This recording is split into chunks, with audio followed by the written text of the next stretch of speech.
महामृत्युंजय मंत्र अर्थात मृत्यु पर विजय पाना और महामृत्युंजय का जाप भगवान शिव की स्तुति हेतु किया जाता है। इसके जप से संसार के सभी कष्टों से मुक्ति मिलती है। ये मंत्र जीवन देने वाला है। इसका शिव पुराण में भी उल्लेख है। महामृत्युंजय का अर्थ हम त्रिनेत्री भगवान शिव का चिंतन करते हैं, जो जीवन की मधुर परिपूर्णता को पोषित करता है और वृद्धि करता है। जिस प्रकार फल अथवा ककड़ी वृक्ष के तने बेल से मुक्त हो जाती है, उसी प्रकार हमारा शरीर मृत्यु और नश्वरता, जीवन व मरण से मुक्त हो जाए और मोक्ष को प्राप्त हो। महामृत्युंजय के मंत्र का जाप प्रतिदिन 108 बार करना चाहिए, जिससे समस्त कष्टों का निवारण होता है।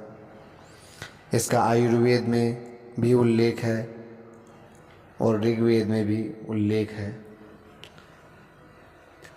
ऋग्वेद में इसको त्र्यंबकम मंत्र भी कहते हैं या इसको रुद्र मंत्र भी कहा जाता है।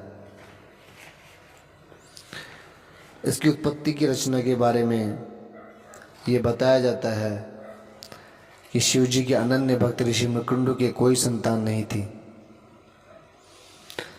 संतान प्राप्ति की कल्पना से उन्होंने भगवान शिव की घोर तपस्या की। कठिन तपस्या से प्रसन्न होकर भगवान शंकर ने ऋषि को पुत्र का वरदान दिया, किंतु यह भी चेताया कि उनका पुत्र अल्पायु होगा। कुछ समय पश्चात ऋषि मृकुंडु के यहाँ पुत्र हुआ, जिसकी आयु के बारे में ज्योतिषी ने बताया कि वह अल्पायु हो गया। यह सुनते ही वे गंभीर रूप से चिंतित हो गए। जब पत्नी ने उनसे पूछा तो उन्होंने अपने दुख का कारण पुत्र के अल्पायु होना बताया। उनकी पत्नी ने कहा कि यदि शिव जी की कृपा होनी है तो वे विधि का विधान भी टाल देंगे। ऋषि मृकुंडु ने अपने पुत्र का नाम मार्कंडेय रखा और शिव आराधना करने को कहा। ऋषि मार्कंडेय ने महामृत्युंजय मंत्र की रचना की और उसका अखंड जाप करने लग गए। जब यमराज आए और उन्होंने अपना पाश मार्कंडेय पे डाला तो वे शिवलिंग से लिपट गए। शिव जी क्रोधित हुए और यमराज जी ने हाथ जोड़ लिए। शिव जी ने ऋषि मार्कंडेय को दीर्घायु का वरदान दिया। इस प्रकार महामृत्युंजय मंत्र का 108 बार का जाप करने से उसकी महिमा दर्शाई गई है। चंद्रदेव ने भी इस मंत्र का 108 बार जाप किया है। उसके जाप करने की कहानी इस प्रकार है। चंद्रदेव का विवाह प्रजापति दक्ष की 27 पुत्रियों से हुआ था। चंद्रदेव उनमें सबसे अधिक रोहिणी से प्रेम करते थे, जिससे अन्य 26 दक्ष की 26 पुत्रियां दुखी हुई। राजा दक्ष से शिकायत की। क्रोधित राजा दक्ष ने चंद्रमा को श्राप दे डाला, जिससे चंद्रमा को क्षय रोग हो गया, जिससे उनका तेज क्षीण होने लग गया। चंद्रदेव ने भगवान विष्णु के कहने पर प्रभास तीर्थ पर जाकर 108 बार महामृत्युंजय मंत्र का जाप किया। शिव जी की कृपा से चंद्रदेव को श्राप से मुक्ति मिली। आज ये स्थान भगवान सोमनाथ का ज्योतिर्लिंग कहलाता है।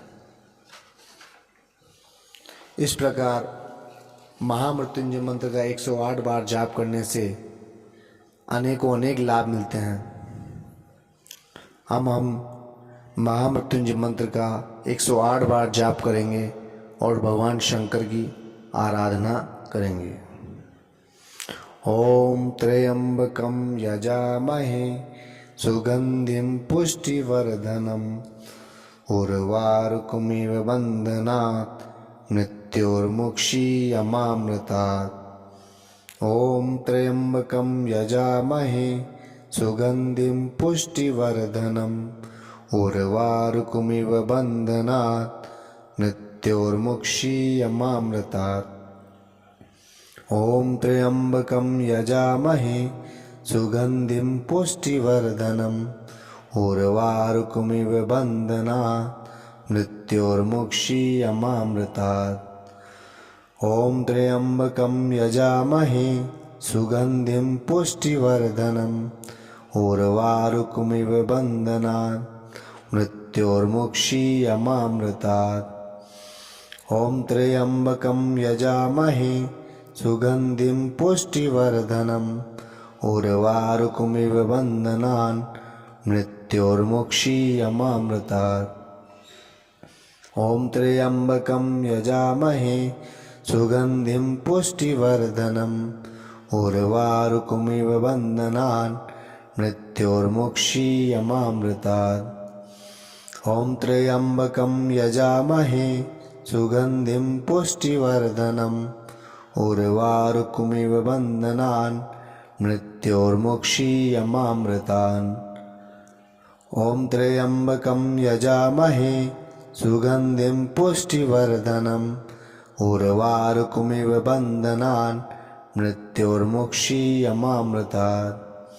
ॐ त्र्यम्बकं यजामहे सुगन्धिं पुष्टिवर्धनम् उर्वारुकमिव बन्धनान् मृत्योर्मुक्षीयमामृतात्। ॐ त्र्यम्बकं यजामहे सुगन्धिं पुष्टिवर्धनम् उर्वारुकमिव बन्धनान् मृत्योर्मुक्षीयमामृतात्।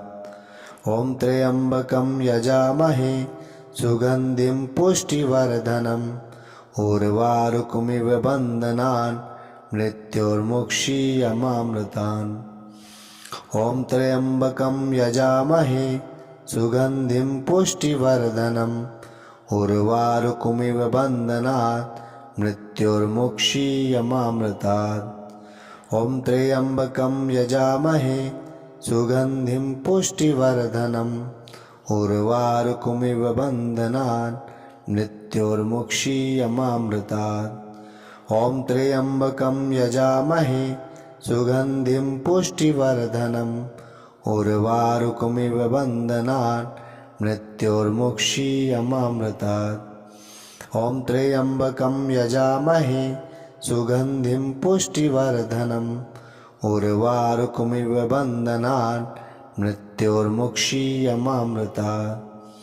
ॐ त्र्यम्बकं यजामहे सुगन्धिं पुष्टिवर्धनम् उर्वारुकमिव बन्धनान् मृत्योर्मुक्षीयमामृतात्।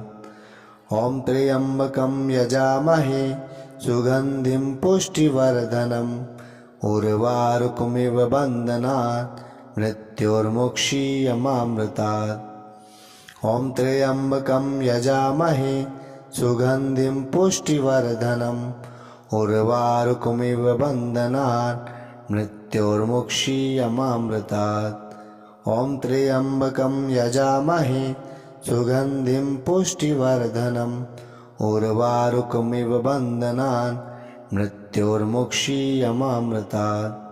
ॐ त्र्यम्बकं यजामहे सुगन्धिं पुष्टिवर्धनम् उर्वारुकमिव बन्धनान् मृत्योर्मुक्षीयमामृतात्।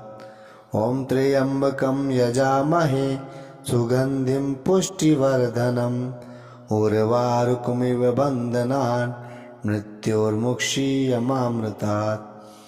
ॐ त्र्यम्बकं यजामहे सुगन्धिं पुष्टिवर्धनम् उर्वारुकमिव बन्धनान् मृत्योर्मुक्षीयमामृतात्।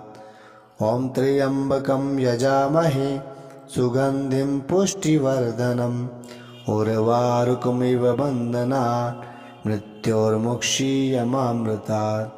ॐ त्र्यम्बकं यजामहे सुगन्धिं पुष्टिवर्धनम् उर्वारुकमिव बन्धनान् मृत्योर्मुक्षीयमामृतात्।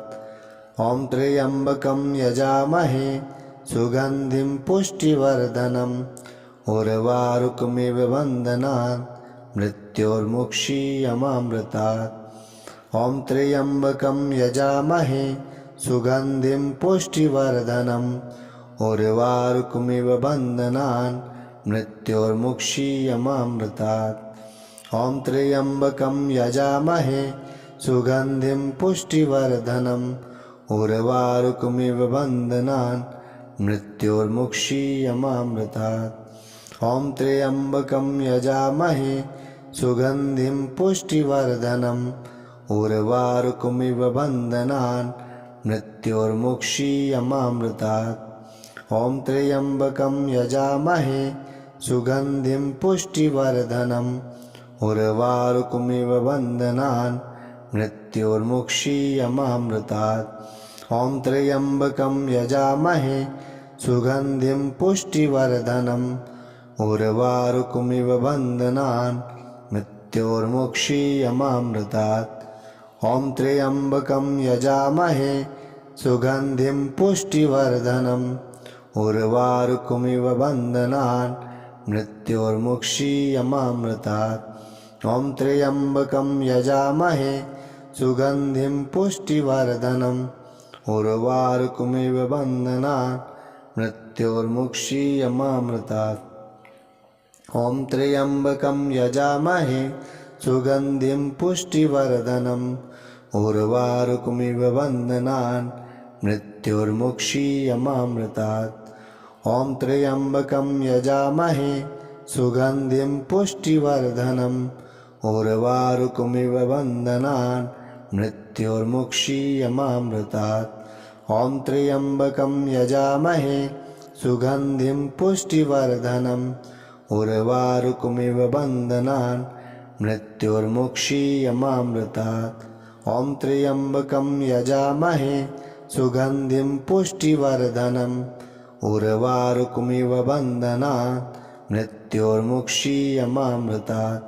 ॐ त्र्यम्बकं यजामहे सुगन्धिं पुष्टिवर्धनम् उर्वारुकमिव बन्धनान् मृत्योर्मुक्षीयमामृतात्। ॐ त्र्यम्बकं यजामहे सुगन्धिं पुष्टिवर्धनम् उर्वारुकमिव बन्धनान् मृत्योर्मुक्षीयमामृतात्। ॐ त्र्यम्बकं यजामहे सुगन्धिं पुष्टिवर्धनम् उर्वारुकमिव बन्धनान् मृत्योर्मुक्षीयमामृतात्। ॐ त्र्यम्बकं यजामहे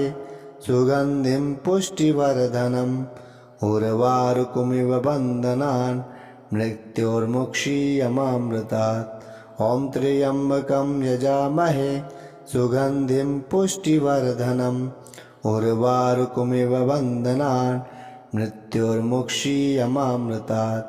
ॐ त्र्यम्बकं यजामहे सुगन्धिं पुष्टिवर्धनम् उर्वारुकमिव बन्धनान् मृत्योर्मुक्षीयमामृतात्।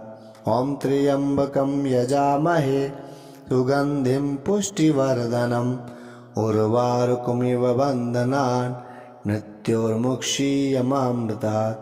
ॐ त्र्यम्बकं यजामहे सुगन्धिं पुष्टिवर्धनम् उर्वारुकमिव बन्धनान् मृत्योर्मुक्षीयमामृतात्।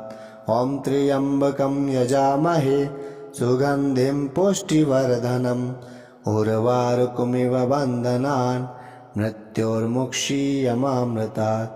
ॐ त्र्यम्बकं यजामहे सुगन्धिं पुष्टिवर्धनम् उर्वारुकमिव बन्धनान् मृत्योर्मुक्षीयमामृतात्। ॐ त्र्यम्बकं यजामहे सुगन्धिं पुष्टिवर्धनम् उर्वारुकमिव बन्धनान् मृत्योर्मुक्षीयमामृतात्। ॐ त्र्यम्बकं यजामहे सुगन्धिं पुष्टिवर्धनम् उर्वारुकमिव बन्धनान् मृत्योर्मुक्षीयमामृतात्। ॐ त्र्यम्बकं यजामहे सुगन्धिं पुष्टिवर्धनम् उर्वारुकमिव बन्धनान् मृत्योर्मुक्षीयमामृतात्। ॐ त्र्यम्बकं यजामहे सुगन्धिं पुष्टिवर्धनम् उर्वारुकमिव बन्धनान् मृत्योर्मुक्षीयमामृतात्।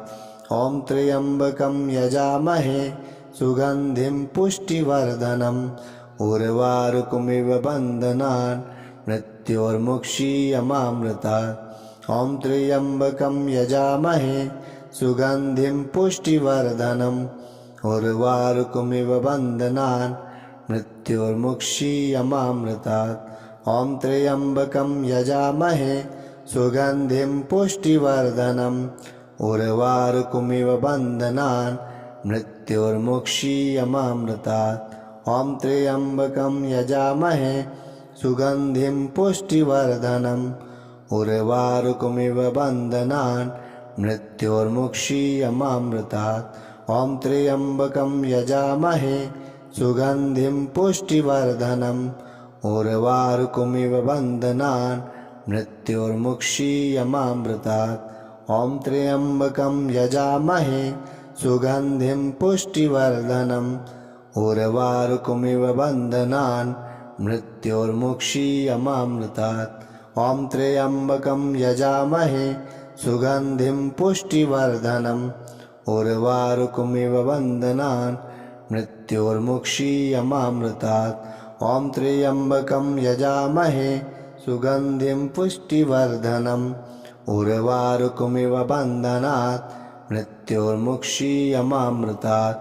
ॐ त्र्यम्बकं यजामहे सुगन्धिं पुष्टिवर्धनम् उर्वारुकमिव बन्धनात् मृत्योर्मुक्षीयमामृतात्। ॐ त्र्यम्बकं यजामहे सुगन्धिं पुष्टिवर्धनम् उर्वारुकमिव बन्धनात् मृत्योर्मुक्षीयमामृतात्। ॐ त्र्यम्बकं यजामहे सुगन्धिं पुष्टिवर्धनम् उर्वारुकमिव बन्धनान् मृत्योर्मुक्षीयमामृतात्। ॐ त्र्यम्बकं यजामहे सुगन्धिं पुष्टिवर्धनम् उर्वारुकमिव बन्धनान् मृत्योर्मुक्षीयमामृतात्। ॐ त्र्यम्बकं यजामहे सुगन्धिं पुष्टिवर्धनम् उर्वारुकमिव बन्धनान् मृत्योर्मुक्षीयमामृतात्। ॐ त्र्यम्बकं यजामहे सुगन्धिं पुष्टिवर्धनम् उर्वारुकमिव बन्धनान् मृत्योर्मुक्षीयमामृतात्। ॐ त्र्यम्बकं यजामहे सुगन्धिं पुष्टिवर्धनम् उर्वारुकमिव बन्धनान् मृत्योर्मुक्षीयमामृतात्। ॐ त्र्यम्बकं यजामहे सुगन्धिं पुष्टिवर्धनम् उर्वारुकमिव बन्धनान् मृत्योर्मुक्षीयमामृतात्। ॐ त्र्यम्बकं यजामहे सुगन्धिं पुष्टिवर्धनम् उर्वारुकमिव बन्धनान् मृत्योर्मुक्षीयमामृतात्। ॐ त्र्यम्बकं यजामहे सुगन्धिं पुष्टिवर्धनम् उर्वारुकमिव बन्धनात् मृत्योर्मुक्षीयमामृतात्। ॐ त्र्यम्बकं यजामहे सुगन्धिं पुष्टिवर्धनम् उर्वारुकमिव बन्धनान् मृत्योर्मुक्षीयमामृतात्। ॐ त्र्यम्बकं यजामहे सुगन्धिं पुष्टिवर्धनम् उर्वारुकमिव बन्धनान् मृत्योर्मुक्षीयमामृतात्। ॐ त्र्यम्बकं यजामहे सुगन्धिं पुष्टिवर्धनम् उर्वारुकमिव बन्धनान् मृत्योर्मुक्षीयमामृतात्। ॐ त्र्यम्बकं यजामहे सुगन्धिं पुष्टिवर्धनम् उर्वारुकमिव बन्धनान् मृत्योर्मुक्षीयमामृतात्। ॐ त्र्यम्बकं यजामहे सुगन्धिं पुष्टिवर्धनम् उर्वारुकमिव बन्धनान् मृत्योर्मुक्षीयमामृतात्। ॐ त्र्यम्बकं यजामहे सुगन्धिं पुष्टिवर्धनम् उर्वारुकमिव बन्धनान् मृत्योर्मुक्षीयमामृतात्। ॐ त्र्यम्बकं यजामहे सुगन्धिं पुष्टिवर्धनम् उर्वारुकमिव बन्धनान् मृत्योर्मुक्षीयमामृतात्। ॐ त्र्यम्बकं यजामहे सुगन्धिं पुष्टिवर्धनम् उर्वारुकमिव बन्धनान् मृत्योर्मुक्षीयमामृतात्। ॐ त्र्यम्बकं यजामहे सुगन्धिं पुष्टिवर्धनम् उर्वारुकमिव बन्धनान् मृत्योर्मुक्षीयमामृतात्। ॐ त्र्यम्बकं यजामहे सुगन्धिं पुष्टिवर्धनम् उर्वारुकमिव बन्धनान् मृत्योर्मुक्षीयमामृतात्। ॐ त्र्यम्बकं यजामहे सुगन्धिं पुष्टिवर्धनम् उर्वारुकमिव बन्धनात् मृत्योर्मुक्षीयमामृतात्। ॐ त्र्यम्बकं यजामहे सुगन्धिं पुष्टिवर्धनम् उर्वारुकमिव बन्धनान् मृत्योर्मुक्षीयमामृतात्। ॐ त्र्यम्बकं यजामहे सुगन्धिं पुष्टिवर्धनम् उर्वारुकमिव बन्धनान् मृत्योर्मुक्षीयमामृतात्। ॐ त्र्यम्बकं यजामहे सुगन्धिं पुष्टिवर्धनम् उर्वारुकमिव बन्धनान् मृत्योर्मुक्षीयमामृतात्। ॐ त्र्यम्बकं यजामहे सुगन्धिं पुष्टिवर्धनम् उर्वारुकमिव बन्धनान् मृत्योर्मुक्षीयमामृतात्। ॐ त्र्यम्बकं यजामहे सुगन्धिं पुष्टिवर्धनम् उर्वारुकमिव बन्धनान् मृत्योर्मुक्षीयमामृतात्। ॐ त्र्यम्बकं यजामहे सुगन्धिं पुष्टिवर्धनम् उर्वारुकमिव बन्धनान् मृत्योर्मुक्षीयमामृतात्। ॐ त्र्यम्बकं यजामहे सुगन्धिं पुष्टिवर्धनम् उर्वारुकमिव बन्धनान् मृत्योर्मुक्षीयमामृतात्। ॐ त्र्यम्बकं यजामहे सुगन्धिं पुष्टिवर्धनम् उर्वारुकमिव बन्धनान् मृत्योर्मुक्षीयमामृतात्। ॐ त्र्यम्बकं यजामहे सुगन्धिं पुष्टिवर्धनम् उर्वारुकमिव बन्धनान् मृत्योर्मुक्षीयमामृतात्। ॐ त्र्यम्बकं यजामहे सुगन्धिं पुष्टिवर्धनम् उर्वारुकमिव बन्धनान् मृत्योर्मुक्षीयमामृतात्। ॐ त्र्यम्बकं यजामहे सुगन्धिं पुष्टिवर्धनम् उर्वारुकमिव बन्धनान् मृत्योर्मुक्षीयमामृतात्। ॐ त्र्यम्बकं यजामहे सुगन्धिं पुष्टिवर्धनम् उर्वारुकमिव बन्धनान् मृत्योर्मुक्षीयमामृतात्। ॐ त्र्यम्बकं यजामहे सुगन्धिं पुष्टिवर्धनम् उर्वारुकमिव बन्धनान् मृत्योर्मुक्षीयमामृतात्। ॐ त्र्यम्बकं यजामहे सुगन्धिं पुष्टिवर्धनम् उर्वारुकमिव बन्धनान् मृत्योर्मुक्षीयमामृतात्। ॐ त्र्यम्बकं यजामहे सुगन्धिं पुष्टिवर्धनम् उर्वारुकमिव बन्धनान् मृत्योर्मुक्षीयमामृतात्। ॐ त्र्यम्बकं यजामहे सुगन्धिं पुष्टिवर्धनम् उर्वारुकमिव बन्धनान् मृत्योर्मुक्षीयमामृतात्। ॐ त्र्यम्बकं यजामहे सुगन्धिं पुष्टिवर्धनम् उर्वारुकमिव बन्धनान् मृत्योर्मुक्षीयमामृतात्। ॐ त्र्यम्बकं यजामहे सुगन्धिं पुष्टिवर्धनम् उर्वारुकमिव बन्धनान् मृत्योर्मुक्षीयमामृतात्।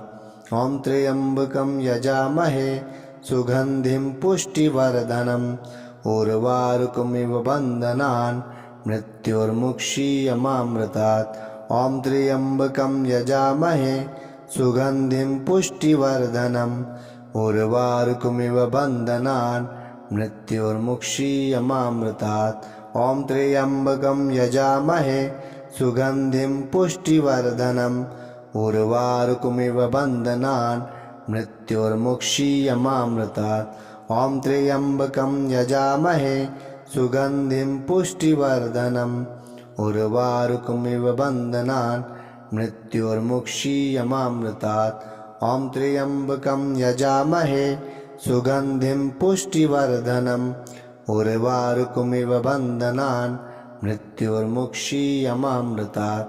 ॐ त्र्यम्बकं यजामहे सुगन्धिं पुष्टिवर्धनम् उर्वारुकमिव बन्धनान् मृत्योर्मुक्षीयमामृतात्।